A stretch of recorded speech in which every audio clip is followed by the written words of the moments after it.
এজন দুখীয়া ল'ৰা, এটা ডাঙৰ সপোন আৰু এটা ট্ৰেইন যাত্ৰা। যেতিয়া তেখেতৰ জীৱন সলনি হ'বলগীয়া আছিল, এইটোৱে আজি ৰবি নামৰ এজন ল'ৰাৰ কাহিনী। ৰবি এজন দুখীয়া পৰিয়ালৰ সন্তান আছিল। তেখেতৰ সপোন আছিল এজন ডাঙৰ মানুহ হোৱাৰ। কিন্তু সমস্যা, ৰবি দুখীয়া ঘৰৰ হোৱাৰ কাৰণে তেখেতৰ হাতত পইচাই নাছিল। তেনেহ'লে তেখেতে কি কৰিলে? ইণ্টাৰভিউলৈও যাব লাগিব আৰু ডাঙৰ মানুহো হ'ব লাগিব। গতিকে টিকট নোহোৱাকৈ ৰবিয়ে ট্ৰেইনত উঠিল। পিছত ট্ৰেইন চেকাৰ আহিল আৰু ৰবিৰ পৰা টিকট বিচাৰিলে। টিকট দিয়া।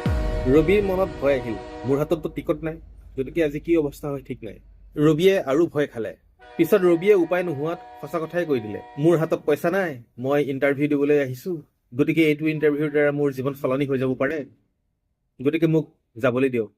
টিকট চেকাৰজন কিছু সময়ৰ কাৰণে মনে মনে থাকিল।